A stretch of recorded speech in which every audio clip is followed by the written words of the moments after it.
জামাত এবং ইসলামী আন্দোলন বাংলাদেশ যেহেতু এগুলোতে বড় দল, এটা নেতৃত্ব তারা দিচ্ছে। এনসিপি এবং এবি পার্টি তার জায়গা থেকে নেগোশিয়েট করছে।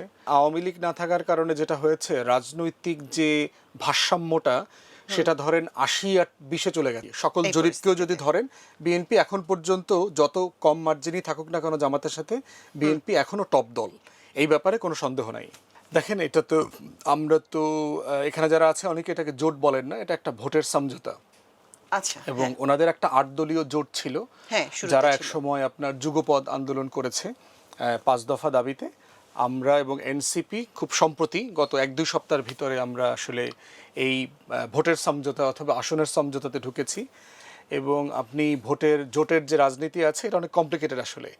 অনেকগুলো দলকে নিয়ে এই নেগোসিয়েশন করতে হচ্ছে এবং এই নেগোসিয়েশনটা প্রায় শেষ পর্যায়ে আর কি। তো আমরা আশা করছি হয়তো 2-4 দিন 5 দিন অথবা সপ্তাহখানেকের ভিতরে 19 তারিখ পর্যন্ত একটা ডেডলাইন আছে মনোনয়ন প্রত্যাহার করা, টিকে থাকা। তো এই সময়ের মধ্যে মোটামুটি আমরা আশা করছি যে একটা সমঝোতাটা ফাইনাল হয়ে যাবে। এটা প্রায় শেষ দিকে আর কি। আলোচনা চলছে দলগুলোর ভিতরেও, কারা কোথায় ছাড় দিবে, কোথায় চূড়ান্ত হবে সেই জায়গাটা তারা। আর জামাত এবং ইসলামী আন্দোলন বাংলাদেশ যেহেতু এগুলোতে বড় দল, এটা নেতৃত্ব তারা দিচ্ছে। এনসিপি এবং এবি পার্টি তার জায়গা থেকে নেগোশিয়েট করছে। তো এটা মোটামুটি শেষ পর্যায়ে। আপনাদের জামাত জোটে যোগ দেওয়ার সিদ্ধান্তটা এলো কেন?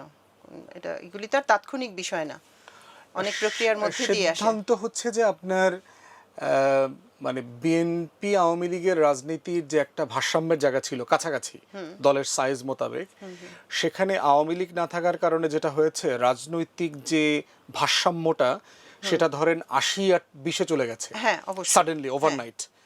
তো সেই জায়গাতে আপনার যদি একটা গণতান্ত্রিক ভারসাম্য তৈরি করতে হয়, সেখানে জামাত বলেন, ইসলামী আন্দোলন বাংলাদেশ বলেন, দল আকারে তারা অনেক বড় এবং সংগঠিত, কিন্তু সেটা বিএনপির সাইজের না, অবশ্যই কাছাকাছি সাইজেও না।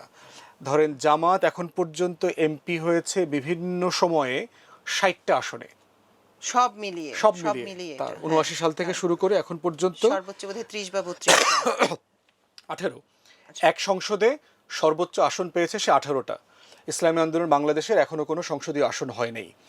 তাহলে ধরেন এই রকম একটা দলের সাইজে যে বিএনপি ধরেন অনেক বেশি আসন পাওয়া মানুষের দল, তো সেখানে এই ভারসাম্যটাকে কোনোভাবে তো কমাইতে হবে দেশের স্বার্থে।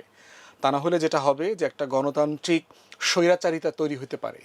তো সেখান থেকে আমরা বোধ করেছি যে একটা সংসদে একটা ভারসাম্যপূর্ণ বিরোধী দলের জন্য হইলেও একটা জোট দরকার, যারা বিএনপি যদি সরকার গঠন করে সেখানে জবাবদিহিতাটা তৈরি করা, স্বচ্ছতাটা তৈরি করা, তাকে পার্লামেন্টে এবং বাহিরে প্রশ্ন করতে পারাটা, সেই শক্তি সঞ্চার করাটার জন্যই আসলে এরকম একটা অ্যালায়েন্স জরুরি ছিল।